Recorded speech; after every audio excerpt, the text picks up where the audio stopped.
Stress, at its core, is neither good nor bad. It's a biological signal, a signal generated by your nervous system to prepare you to either confront a challenge or escape it.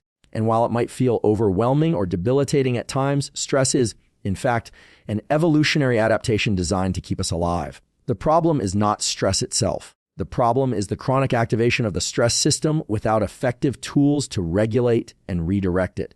In order to stay calm under pressure, we have to understand how the stress response is initiated in the brain and body, and more importantly, how we can intervene with precision when a threat, or what the brain perceives as a threat, is detected. The hypothalamus activates the sympathetic nervous system. This is what we commonly call the fight or flight response. It's automatic, it's fast, it's designed to keep us alert and ready.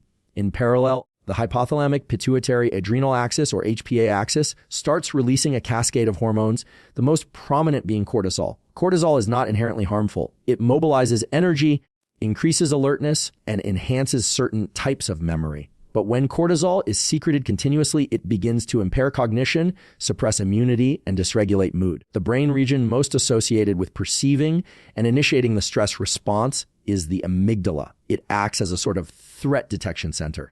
When it becomes overactive or hypersensitive, often due to chronic exposure to stressors, it sends continuous alarm signals. These signals not only trigger physiological stress responses, but also inhibit the prefrontal cortex, the region responsible for planning, decision-making, and impulse control. So in a stress state, we become reactive instead of reflective. Our ability to evaluate options, weigh consequences, and stay grounded is diminished. There's an important distinction here. Pressure is not inherently stressful. Pressure is external. Stress is our internal response. Two individuals can experience the same external pressure, say a high-stakes presentation or an emergency, and have vastly different internal reactions based on how their nervous systems are trained to respond. This is why understanding the levers of control available to us is critical. One of the most effective and immediate tools for regulating the stress response is respiration. Breathing is unique in that it's both automatic and voluntarily controllable. This gives us direct access to the autonomic nervous system. Rapid, shallow breathing is associated with sympathetic activation, while slow, deliberate exhalation engages the parasympathetic nervous system. The branch responsible for rest, recovery, and calm. A specific technique supported by neurophysiology involves a double inhale followed by a long exhale. This kind of breathing offloads carbon dioxide and rebalances the oxygen-carbon dioxide ratio in the bloodstream, signaling the brain to downregulate arousal. Another powerful mechanism is interoception, the brain's perception of internal body signals. Training interoceptive awareness allows for early detection of stress activation. For instance, becoming aware of a rapid heartbeat or tension in the jaw provides an opportunity to intervene before the stress response escalates. Practices like body scanning and focused attention meditation enhance this awareness. It's not about shutting off the stress response, it's about noticing its onset early enough to redirect it. Visual focus also plays a role in modulating stress. When we're anxious or stressed, our visual system narrows. This tunnel vision is a survival adaptation meant to focus on immediate threats. However, it also feeds back to the brain, reinforcing the perception of danger. By deliberately expanding our visual field, what's known as panoramic vision, we can suppress sympathetic activity and promote a state of alert calmness. It's a top-down intervention, using behavior to change the brain state. Sleep, while often overlooked, is fundamental. One night of sleep deprivation increases amygdala reactivity by over 60%. The prefrontal cortex's ability to regulate emotional responses is severely diminished. Regular deep sleep restores hormonal balance, consolidates emotional memories, and enhances resilience to stress. In other words, the ability to stay calm under pressure is built during the hours we're unconscious. It's not just what we do in the moment of stress that matters, it's how we prepare the system in advance. Nutrition is another foundational element. Chronically elevated glucose levels can increase cortisol secretion. Diets high in refined sugar and low in micronutrients contribute to inflammation, which in turn amplifies stress responses. Specific nutrients, magnesium, omega-3 fatty acids, B vitamins, are critical for neurotransmitter synthesis and stress modulation. While supplementation can be helpful, the baseline must be a nutrient-dense diet that supports brain and body health. Then there's movement. Exercise is often touted as a stress reliever, and that's accurate, but only under the right conditions.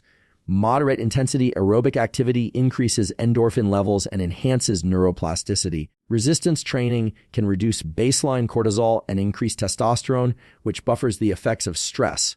But overtraining, too much intensity without recovery, becomes a stressor itself. The key is hormesis, applying the right amount of challenge to provoke adaptation without overwhelming the system. This is why short bouts of discomfort, like cold exposure or heat stress, when applied intelligently, can actually increase stress resilience. Another tool, and perhaps one of the most underappreciated, is cognitive framing. The prefrontal cortex allows us to interpret and assign meaning to what's happening around us. Studies have shown that viewing a situation as a challenge rather than a threat leads to a completely different physiological profile, lower cortisol, better performance, and faster recovery. Reframing isn't about pretending everything is fine. It's about training the brain to see opportunity in pressure. Neuroplasticity, the brain's ability to change, means we can condition these responses over time. Social connection plays a vital role in regulating stress. Oxytocin, the so-called bonding hormone, is released not only during affectionate contact, but also in moments of shared vulnerability. It directly counteracts the effects of cortisol. Isolation, on the other hand, amplifies stress signals. When we engage with others in meaningful ways, particularly in cooperative or empathetic contexts, we create a neurochemical buffer against the damaging effects of stress. Even brief social interactions can shift neurochemistry in ways that support calm and connection.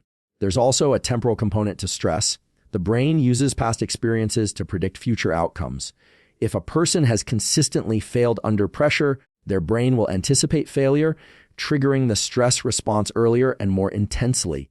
One way to shift this predictive model is through deliberate exposure to manageable stressors. These could be cold showers, public speaking in low-stakes environments, or working with tight deadlines in a controlled way. The goal is to teach the brain that pressure does not equate to catastrophe. Over time, these experiences rewire neural circuits and alter the brain's default response. Behavioral consistency is essential. One-off interventions don't create resilience. It's the accumulation of habits layered over time that creates a stable nervous system. People who appear calm under pressure have trained their systems through repetition. They've rehearsed physiological regulation, reframed cognitive interpretations, and built recovery into their routines. There is no magic switch. There is only the process of training. It's also important to distinguish between acute stress and chronic stress. Acute stress is the short-term, high-intensity reaction to an immediate challenge. It's useful. It heightens focus, mobilizes resources, and supports peak performance. Chronic stress, on the other hand, is low-level and persistent. It erodes health, blunts cognition, and damages relationships. Managing stress isn't about eliminating all forms of pressure.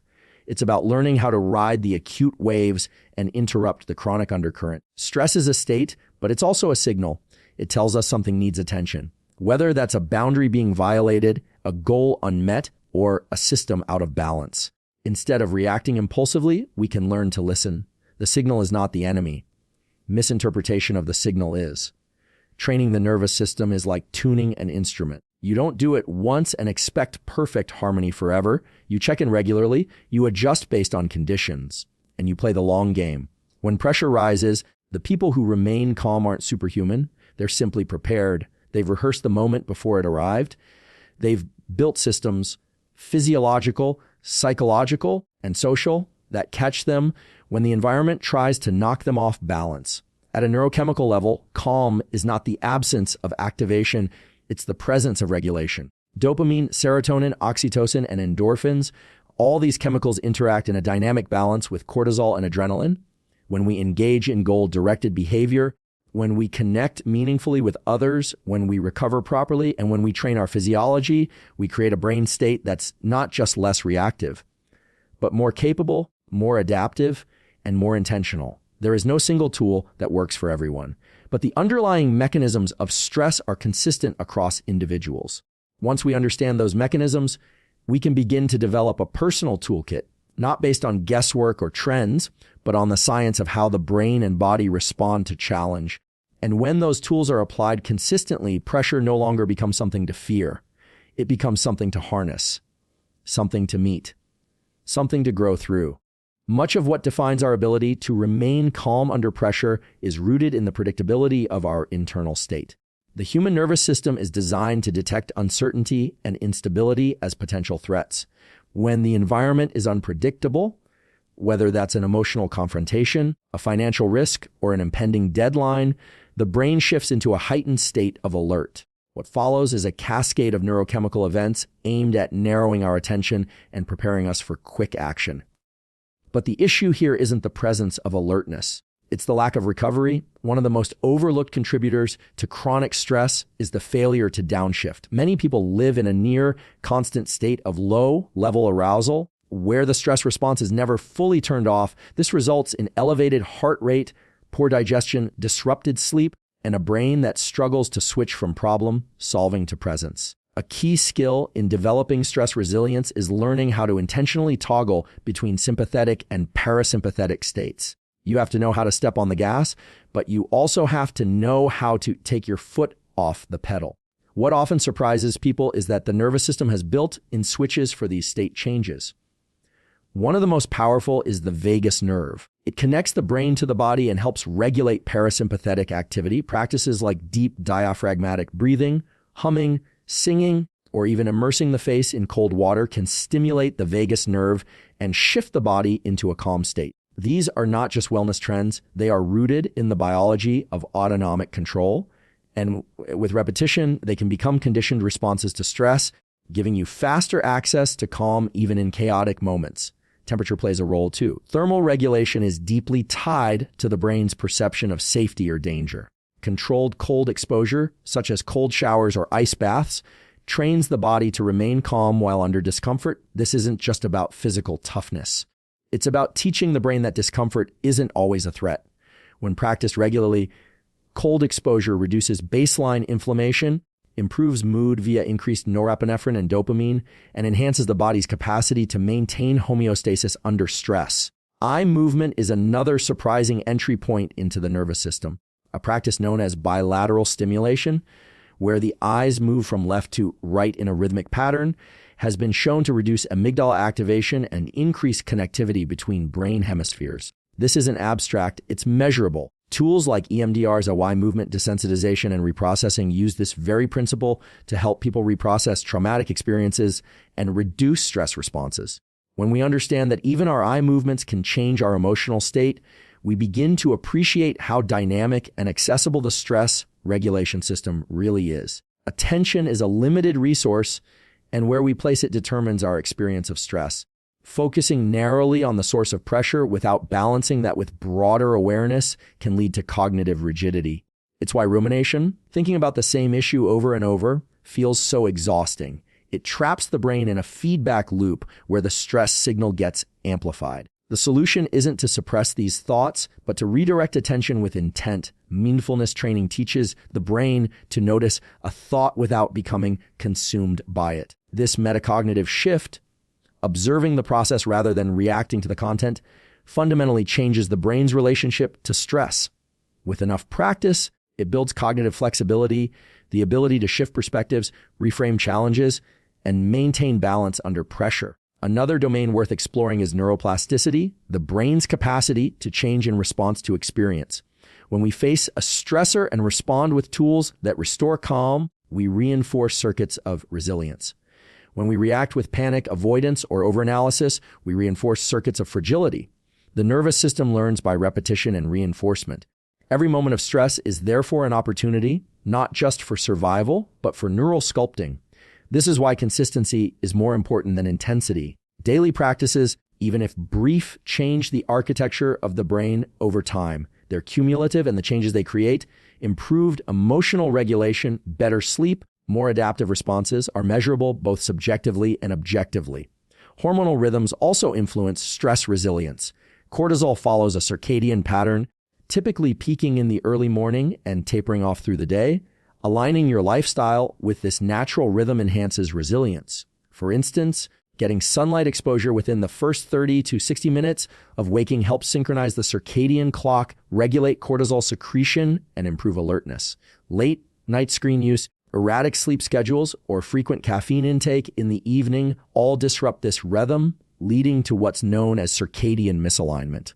When your internal clock is off, stress responses are exaggerated. Small lifestyle adjustments like consistent wake times, daylight exposure, and proper timing of food and caffeine can recalibrate the system and reduce baseline stress. Movement throughout the day is another simple but potent tool. Extended periods of sedentary behavior lead to stagnation of both blood flow and neurochemical activity. Incorporating short bursts of physical movement, such as walking, stretching, or brief bodyweight exercises has been shown to improve mood, reduce cortisol, and enhance focus. These microdoses of movement break up the physiological and psychological buildup that leads to stress overload. It's not about hitting the gym for an hour. It's about keeping the body in a state of fluidity and motion, which supports the brain's ability to adapt to pressure. There's also a direct relationship between goal pursuit and stress resilience. Dopamine, the neurochemical associated with motivation and reward, buffers the effects of stress when we perceive we are moving toward a meaningful outcome. This doesn't mean the goal has to be massive. Even small, achievable targets that align with personal values create a sense of forward motion, which increases dopamine and improves mood. Stagnation, by contrast, reduces dopamine and increases feelings of helplessness and stress. This is why one of the best interventions during stressful periods is to take a small, actionable step toward a goal. The action itself, not the outcome, is what changes the neurochemical state. Novelty also plays a role in shaping stress responses. The brain is inherently interested in novelty. It triggers dopamine release and enhances learning. However, too much novelty, especially when unpredictable, can be a source of stress. The balance lies in controlled exposure to new experiences. Trying a new activity, learning a skill, or engaging in unfamiliar social situations can train the nervous system to tolerate uncertainty without panic. Over time, this expands the window of tolerance, the range within which you can operate effectively without becoming dysregulated. It's also important to discuss the role of inner dialogue. The language we use internally, how we narrate our experiences, shapes our physiological response. If the internal narrative is one of defeat, chaos, or inadequacy, the body will follow suit. If, however, the internal language includes phrases like, "I can handle this," "I've prepared for this," or "I'm learning through this," the body responds with reduced arousal and improved performance. This isn't about fake positivity. It's about realistic optimism, acknowledging difficulty while reinforcing agency. Training internal language is part of cognitive control, and it directly modulates emotional and physiological outcomes. Gratitude and stress might seem like polar opposites, but they share a powerful neurochemical relationship. Regular gratitude practice has been shown to increase serotonin and dopamine levels, reduce inflammation, and improve heart rate variability, all markers of a well-regulated stress system. Importantly, gratitude doesn't require dramatic moments. Simple acts, writing down 3 things you're thankful for, expressing appreciation to someone, or reflecting on a meaningful memory, are enough to shift brain activity. This shift doesn't erase stress, but it changes the way the brain processes it. It inserts context, meaning, and connection into what would otherwise be experienced as raw pressure. And then there is the concept of agency. One of the strongest buffers against stress is the perception that you have some control over your circumstances. Even partial control, being able to influence one variable in a complex situation, changes the brain's response. Agency activates the prefrontal cortex, enhances decision-making, and dampens amygdala activity. In contrast, perceived helplessness leads to what's known as learned helplessness, a state where the individual stops trying, even when opportunities for change exist. Cultivating agency begins with small decisions, choosing your environment, setting boundaries, taking a walk instead of scrolling, or having a difficult conversation. These actions reinforce a sense of capability and change the internal landscape of stress. In high-pressure environments, whether that's business, athletics, medicine, or creative work, the difference between those who thrive and those who burn out often comes down to recovery. Recovery is not just the absence of activity. It's the deliberate creation of space for the nervous system to recalibrate. This includes sleep, nutrition, hydration, sunlight, social interaction, and moments of stillness. High performance is not about doing more. It's about doing what matters, then recovering with intention so the system can sustain the effort. Without recovery, stress becomes cumulative. With recovery, stress becomes transformative. Every nervous system is different. Genetics, early life experiences, and environmental context all shape how stress is experienced. But what remains consistent is the capacity for adaptation. You are not stuck with the stress response you were born with or conditioned into. Neuroplasticity means you can build a new response, one that is more precise, more effective, and more aligned with who you want to be under pressure. The work is not easy. It requires awareness, experimentation, and repetition. But the tools are available, and the nervous system is ready to be trained. Whether you're preparing for a public performance, managing a team, healing from trauma, or simply trying to stay grounded in a chaotic world, the principles remain the same. Understand your physiology. Use your breath, move your body, focus your attention, reframe your thoughts, rest with purpose, connect with others, build your routines, and return again and again to the practice of regulation, because calm isn't the default. It's a trained skill, one that's rooted in the science of how your brain and body respond to life. And once you understand the system, you can work with it instead of against it. You can meet pressure with presence, stress with strategy, and challenge with clarity. In the end, staying calm under pressure is not about suppressing stress. It's about reshaping your relationship to it. The brain and body are not wired to eliminate stress entirely. They're designed to adapt, learn, and become stronger through it. When you understand how your nervous system operates, how your breath, your focus, your sleep, your thoughts, even your posture can shift your internal state, you begin to see stress not as the enemy, but as a signal that you can work with, train around, and ultimately use to sharpen your performance and deepen your resilience. This isn't theory, it's biology. And when you consistently apply these tools, you don't just survive high-pressure moments, you lead them. Calm becomes your baseline, not your exception. And that, more than anything, changes how you show up in your work, your relationships, and your life